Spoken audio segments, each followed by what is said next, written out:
Hello, welcome to Matt Loves Eurovision. It's my Eurovision 2022 semi-final detail results breakdown. Please do click on the subscribe button, ring that notification bell, and as always, like, share and comment below. It's now just over 2 weeks since the grand final of Eurovision 2022. I've done a couple of videos kind of following that, a review of the grand final, also a bit of a chat about the jury scandal, the jury fix scandal. And I had been meaning to make, as I promised my friends, that I would do a video looking at a bit more of the details of the semi-final results, because obviously if the EBU relieves the detailed results of the semi-finals after the grand final.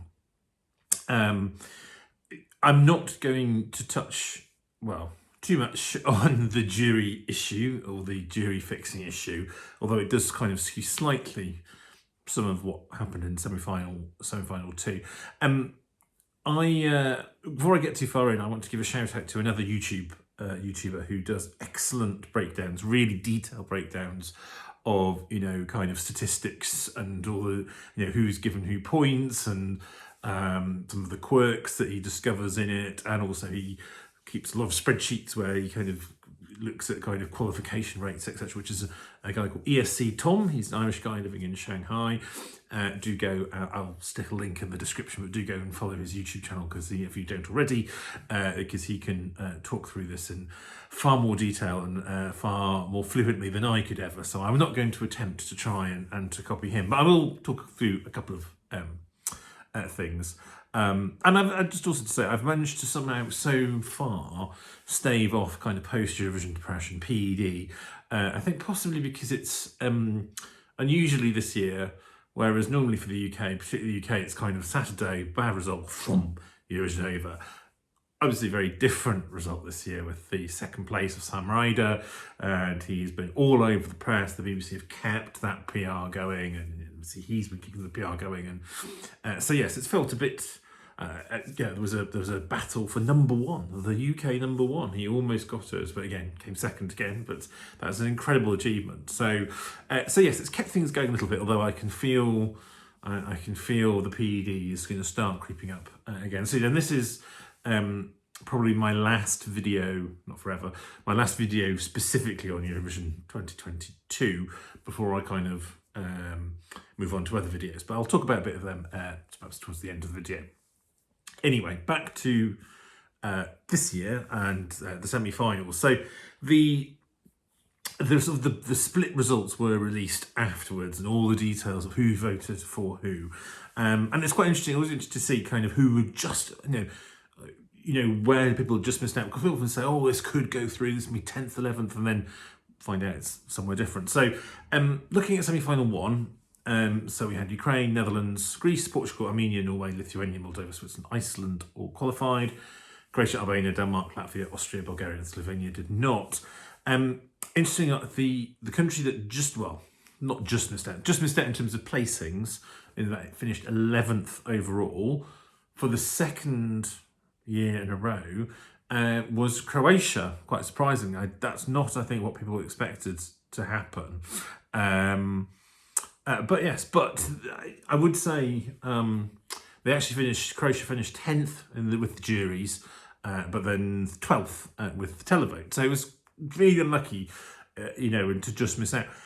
Interesting enough, though, it's quite a long way off. It wasn't just by points, it was 28 points off 10th place, which was Iceland, who'd finished 8th in the juries and 10th with televote.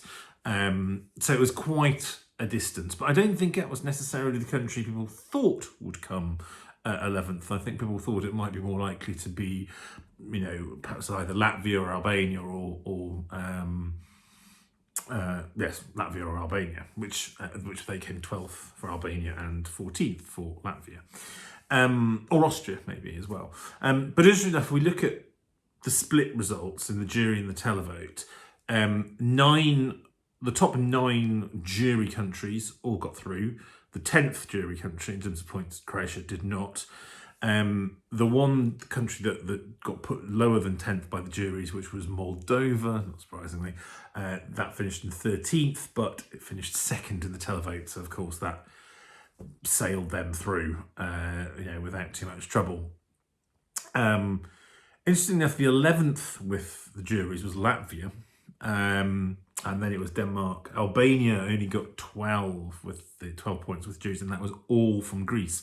The Greek jury had some interesting voting choices, but that was the only points that Albania got. And if it hadn't been for the Greek jury, they would have had no points at all from the juries.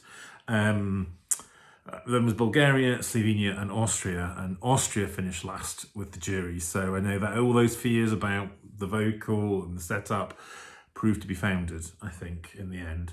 On the televote side, so the top 8 of the televote got through, and also the 10th in the televote got through, but the country that in the 9th in the televote did not get through, and that was Albania. So Ranella did get the televote. Obviously, big Albanian diaspora helps. Other than that, the other ones just to miss out in televote. Austria came 11th in the televote, but it's quite a long way behind. Again, it was, when you look at some of the other points, it was just there wasn't going to get close. And interestingly enough, Latvia did really badly in the televote. It really got hit by the positions of coming just before Lithuania. Did not work out for them at all. So there we go. And the country that was came in 16th in the televote was Switzerland. That got through based on jury votes, which it was on. It came in 5th. So I think by and large, I wouldn't say that, you wouldn't look at that and think anyone was robbed.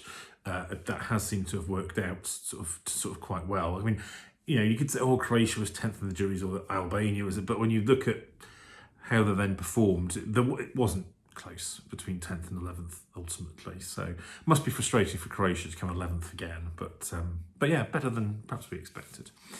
Now, second semi-final. I'm just going to scroll down. Am I having a look?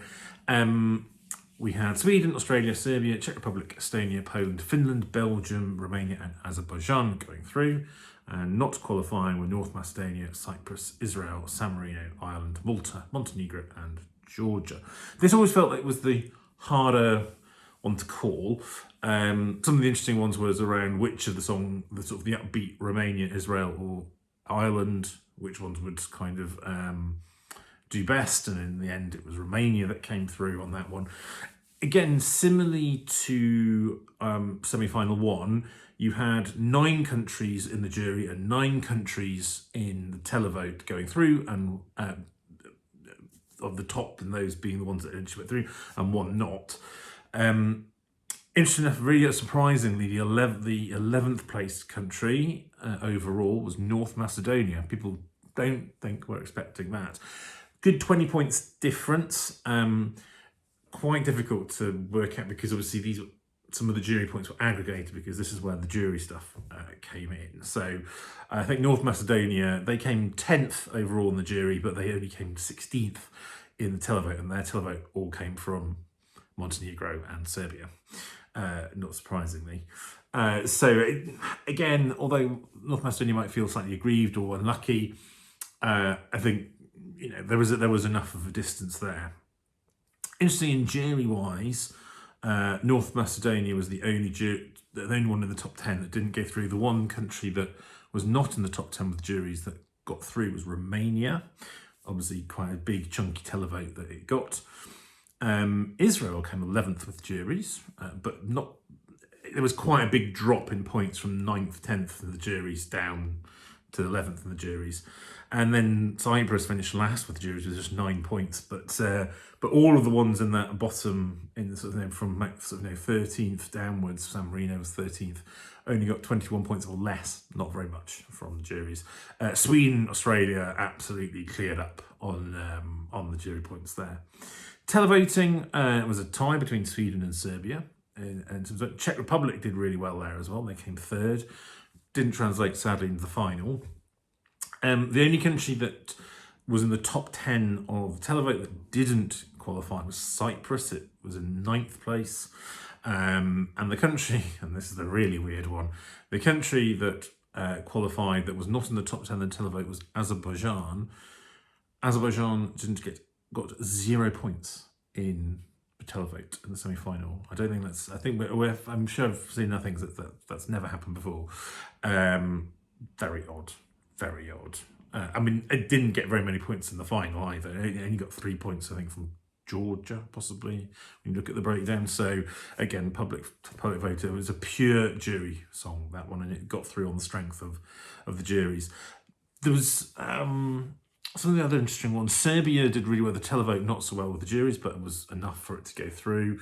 But yeah, other than that, obviously Ireland came 11th in the televote, so it was the one that just missed out in the televote. Well, not say just missed out, it was a bit of a gap. 12 points came from UK, and I think it had another 7 points or so came from Australia. I think it got 20 points or something like that, or 19 or 20 points coming from UK and Australia. So the cultural links worked, but not well enough. And unfortunately, Ireland came 16th in the jury, so not enough, sadly. I don't think it's really difficult to tell. So what have the juries that got found out for fixing things? You can't look at what they did vote because that was fixed, so it didn't make any difference. What would they have voted? No one knows. So this is the valid result. So yeah, it's been quite interesting. As I say, follow ESO Tom if you want more breakdowns, because there's a lot more detail than I go into. And that is it from me for Eurovision 2022, I think, unless someone's got a pressing subject, or unless something else comes up around the jury fixing, if there's any sort of aftermath of that. But otherwise, my next videos will be, I guess, general Eurovision news, anything that happens about 2023. I'm looking into doing kind of sort of reaction review videos of sort of compilations of all countries' Eurovision entries. There's a YouTuber called Schlager Lucas who puts these great compilations together, like of all of countries' Eurovision hits, or all the first places, second places, etc. So I'm going to explore that. I haven't done that before. I'm not sure whether I've got the right software to do that, but in terms of processing and editing things, but we will see. That's what I plan to do anyway. But for now, don't let PED kick you too much. No, stay enjoying Eurovision through the off season, and I will see you again very soon. Take care.